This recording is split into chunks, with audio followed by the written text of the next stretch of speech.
All right, welcome back to the channel, everyone, and welcome to part 3 and the final part of the lost Michael Jordan interview from 2005 with Mr. Marvin here from the Cigar Aficionado website and YouTube channel these days. Back then, there was no YouTube channel, so this was all on print, which is why I think none of us were able to find this. Because who really was looking for a long, epic Michael Jordan interview in a cigar magazine?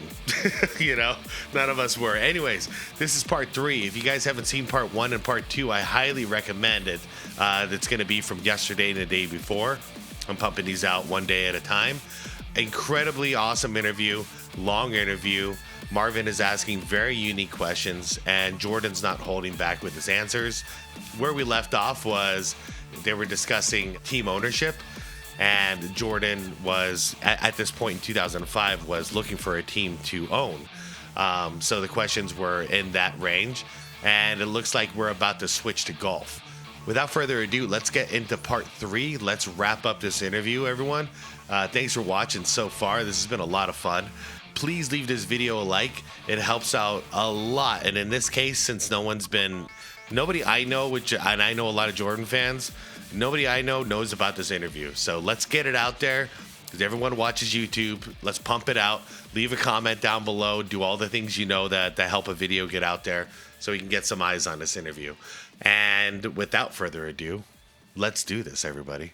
All right, so where we left off was this question right here from Marvin. Marvin asked Jordan, talk to me about this little white golf ball.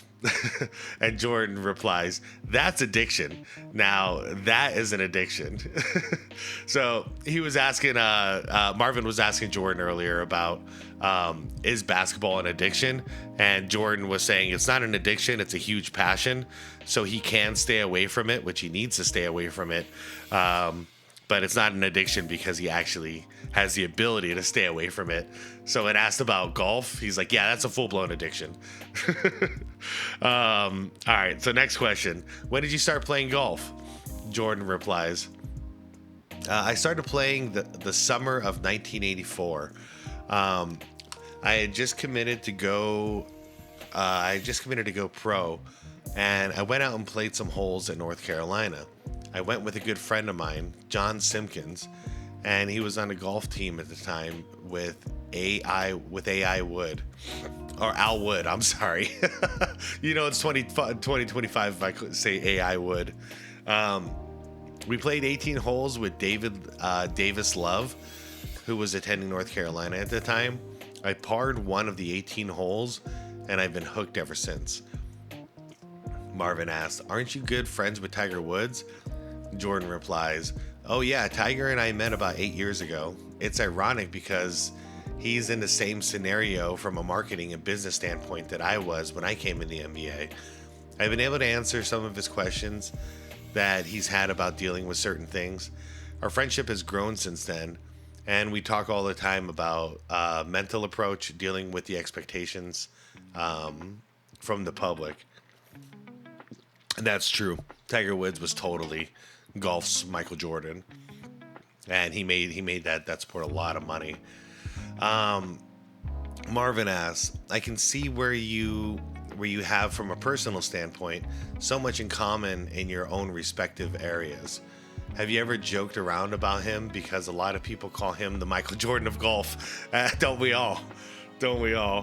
Especially back in 2005 when this was done. So how does he handle that? Marvin asks. Jordan replies, he's okay. He doesn't really look at it that way. I don't rub it in. I let him know that I am a bit older than him, and so I beat him to the punch. And that's the only thing it means. It's just a standard of measurement. When I came out, they said I was the Dr. J of the NBA until I earned my own. Very true. Marvin asked, another thing I'm really disappointed about, if my research is correct, is that you don't shoot craps. But I hear that you're a pretty good blackjack player. Is that true? Jordan replies, well, I lose, just like everybody else. Does that determine if you're good or not? I know the rules. Marvin replies, I spoke to a guy who shall remain nameless who said to me that you are one of the few athletes that wins more than he loses.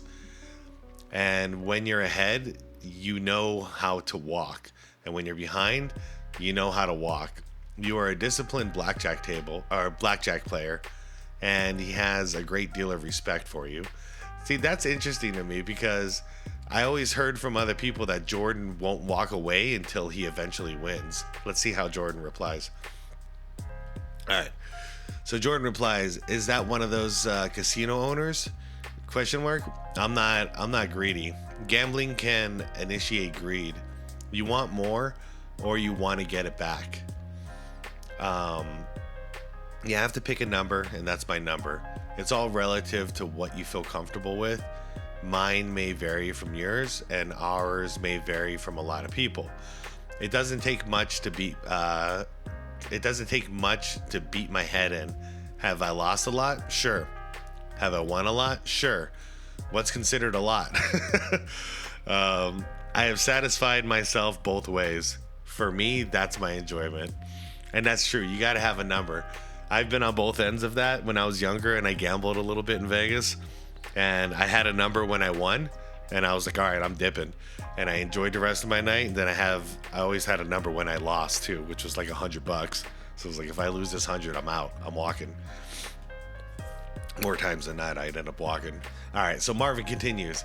I see there's a wine cellar in your house. Tell me about it. Is it your interest or your wife, Juanita's? Jordan replies, I am a grade C wine drinker or connoisseur. My wife is a B. She got me involved, although she's not the only person who got me interested. When I signed with Bijan Fragrances, I think it's how you pronounce it, Mr. Bijan took me out one day and we had dinner. He had a bottle of 1961 Chateau Margaux. Sorry guys, it's not my class level to know how to pronounce this stuff. And I fell in love with Bordeaux. Marvin laughs. Laughter. That's not a C wine. Jordan replies, obviously it's a top of the line. Granted that. Then I started getting more involved with Bordeaux. A good friend of mine, Mario Lemieux, I remember him from hockey, is a big time wine drinker. I go to a lot of his golf tournaments. Wait, golf tournaments? All right, let me keep reading. And he taught me how to go to Sotheby's and buy at auction. I do have a strong interest in wine, but my wife's is a lot stronger. She's taking classes and she goes to wine tastings and things of that nature. I'm not quite at that level because I like to do it on my own. I enjoy wine. I truly enjoy wine. And that's interesting. I've only ever really seen Jordan drinking a beer back when he played. And then I see him drink liquor all the time now. All right, so Marvin continues. There is one wine story in the research I did. It's something about a meeting you were having with David Falk, and you started ordering wine to shut him up.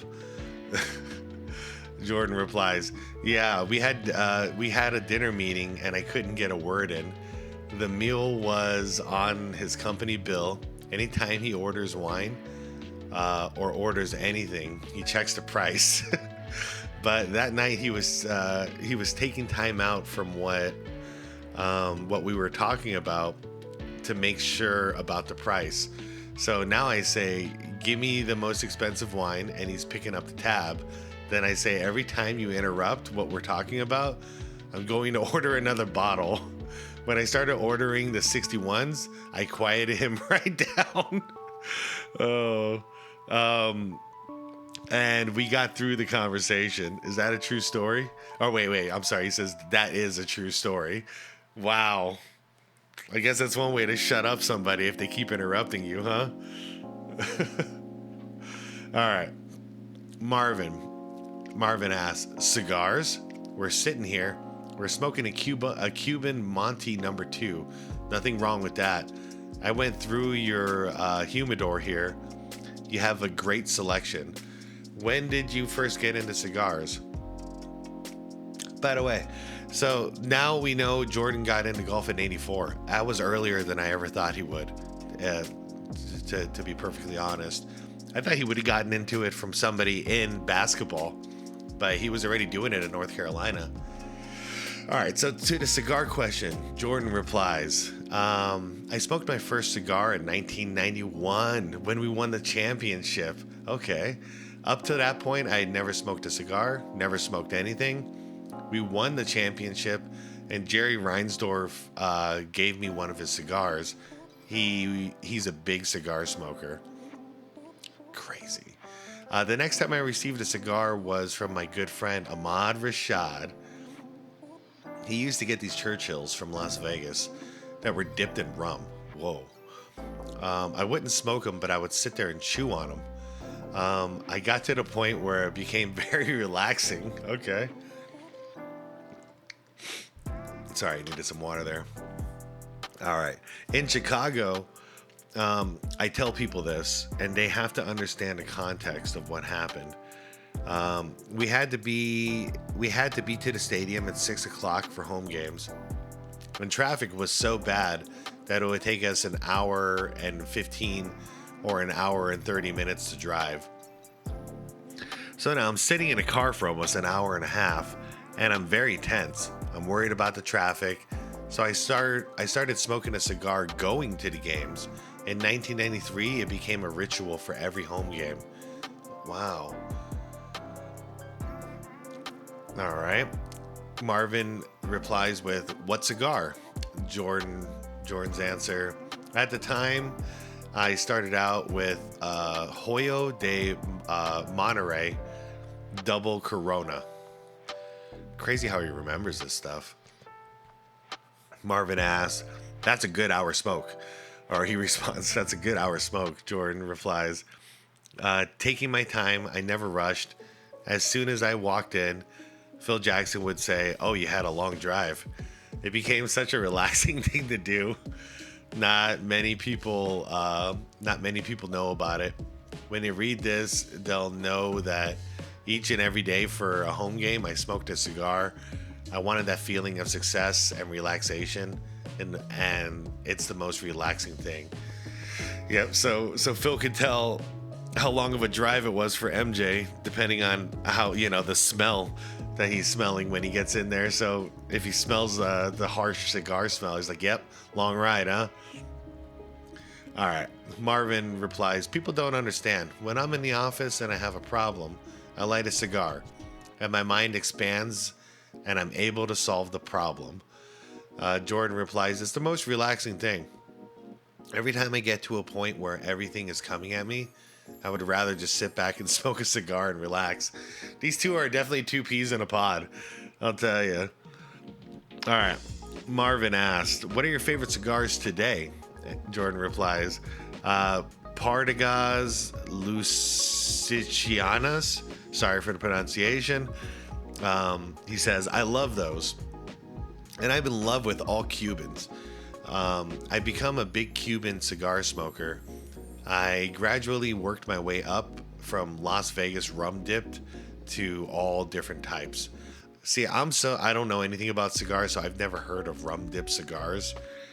It's interesting. Seems like there's a whole world of cigar making out there that I'm unaware of. All right. Marvin asks, what size cigar do you like? Jordan replies, depending on the time, depends on the day, depends on what I'm doing. If I'm in a rush, I can go for a Robusto. Not that it's not going to be rushing, but it's smaller. Not that it's okay. Marvin asks, you ever have a Epicure number 2? Jordan replies, sure. Marvin asks, Partagas Serie D? Jordan says, sure. You've got me smoking these Monte Cristo number 2s. And these are so strong. If I hadn't had anything to eat, I wouldn't touch this. These are for the end of the night. And I'm getting ready for the end of the day. If I had to smoke a cigar that I can get through, that would be Esplendido. Esplendido, yeah. I can get through those. All right, Marvin replies. It says it looks like they're ending it with a lot of cigar questions, but it makes sense for the magazine. All right, Marvin asks, so today, when do you smoke? Jordan replies, I already smoked today. I went to work. I had a cigar on the way, fighting the traffic the whole way. Marvin asks, what kind of cigar did you smoke this morning? Jordan replies, I had a Cohiba Siglo 3 or Siglo 2. Cohiba Siglo 2. Yeah, this is a struggle today. Marvin asks, have you ever been to a cigar factory? Jordan replies, no, it's my biggest dream to visit Cuba and visit some of these factories. Obviously, with the embargo, it's a little difficult. All right. Marvin says, Dominican Republic, Honduras, Nicaragua. Maybe we will have to take a tour. Jordan replies, I'd love to go. I'm open. I have a strong interest. Don't ask me how many a day I smoke. What was it? In the more recent interview they did on video, I think Jordan said he smoked 6 a day, if I'm not mistaken. So let's see where this goes. Excuse me. All right, Marvin replies with, I don't tell people how many I smoke a day either. Arnold Schwarzenegger, I believe we can describe him as a successful actor, huge cigar guy. Now, he's the governor of California. 2005, huh? He was the governor. Jordan replies, no, not interested. Real quick tidbit, everybody. I saw that on the same YouTube channel, there's a long sit-down interview with Arnold Schwarzenegger in the same format as Jordan. Would you guys be interested in that? Because I'm interested on my own. So if there's enough of you out there who would also like to see that interview, I know it has nothing to do with basketball, but still, it's our generation. Anyways, let me know in the comments. All right, continuing on. Yeah, I think it was like an hour-long interview, and I guarantee you, if we watch it, like we'll hear Arnold say "stogie" at least once, and I love it. He's like "stogie." All right. So, Mr. Marvin asks, have you ever in your weakest moment thought about going into politics? Jordan replies, no, I haven't had a strong passion for politics. Marvin asks, what do you think about public people in important positions who smoke, including the current president of the United States, who doesn't want people to know? But then there are guys like Arnold, who built a tent behind the Capitol building behind Sacramento so he could smoke. And there's Rudy Giuliani. It's a pleasure of his, obviously. You don't think anything wrong with smoking a cigar, a fine cigar. But what about other people who enjoy cigars and aren't willing to at least acknowledge that? By the way, that tent is real. I've seen pictures of it, seen videos of it from Arnold. Yeah, when he was governor, he had a smoke tent outside, and he said that's where he would conduct most of his like face-to-face, talks with people when he was discussing like whatever he had to discuss for the city or for the state, which I think is crazy, but it's true. Let's see. So Jordan replies to that. Yeah, I think about it. I put myself in that position early on because of the negative influence that it is perceived to be. Drinking is too. A lot of people drink.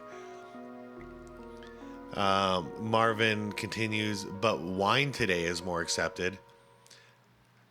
Jordan replies with something I'm going to totally agree with, but alcohol is alcohol, no matter how you look at it. I've come to grips with it. However, and even sitting down to talk with you is part of my decision. I'm stepping away from that public image, from that other self that's been around for so many years. These are the things that I enjoy. These are the passions that help me get from point A to point B. The relaxation that I get from it. Jordan continues. Certain people may not want to know that. That's one of the reasons why I'm doing this with your magazine. It's not. I'm not endorsing anything, or telling kids they should pick up cigar smoking or drinking beer. These are things that I enjoy. This is my passion. There's some of the things that I like to do. Jordan continues. At some point, you have to take your life back from the public to enjoy it. Well said. And I'm at that stage where now I'm taking my life back from the public and doing things that I enjoy doing, like motorcycle riding, which I couldn't do because I had this situation with my contracts and my commitments to the game. But I grew up riding a motorcycle, and now I'm doing more things like that, and I'm enjoying myself. He continues on. People have to understand that I'm still a person, and there are things that I enjoy doing. Yes, I enjoy working with kids and giving them positive things to think about, and how we get from where they are to where they want to be. But that doesn't mean that I can't be the person that I want to be and do the things I want to do. Marvin says, that's so important. Basically, you're saying, I'm going private, being true to myself. And Jordan replies, exactly. And that's it. That's it. Wow, what a good interview. What a good interview. It cut off without a goodbye. But that's a good message at the end there. Basically, Jordan's, he knows he can't get out of the public eye, so he's got to kind of keep to himself and just do the things he wants to do. And I can't blame him. Woo! Man. I don't even know what to say about that. I can't believe we got to the end. I remember when I first saw this article, once again, thanks to the help of the community here, I saw the article and I scrolled all the way down to the bottom, and I'm like, oh my God, this is long. And I'm somebody who struggles with public reading, not public speaking, but public reading. Reading is a nightmare for me in public. If it's private and I'm reading to myself, that's no problem. But reading out loud has always, since grade school, has been one of my worst fears. So when I saw this, I was trying to think of any other way outside of me reading this that I could pull this off. But I'm like, no, I just have to go through this because we needed this interview. Like I definitely needed this interview. I didn't know it existed, and then to be able to find it so fast, like I was so excited to share this with you all. So hopefully I did okay with the reading out loud thing. Was definitely out of my comfort zone, but hopefully it wasn't too bad. I want to thank all of you for watching this, especially if you watched all 3 parts. This has been some of my favorite stuff because it's not actually a reaction video. This is like straight up, like, this is a good interview. This was a really good interview, especially part 1 and part 2. So if you guys just came in and checked this one out, definitely check part 1 and part 2. Part 3 here seemed to be more about cigars, while part 1 and part 2 was more about Jordan life, and it had a lot of good stuff in it. So anyways, everyone, like I always do, I'm linking the original article down below. I want to thank you all for watching. Please leave this video a like to push it out to the algorithm, get more eyes on it, because I'll tell you what, I'm not reading this all over again. It's not happening a second time. All right, guys, like the video, comment down below so we have a good conversation about this, and subscribe to the channel if you want more content like this. Peace out, everybody. I'll see you tomorrow for some normal content, okay? We'll get back to reactions. All right, peace out.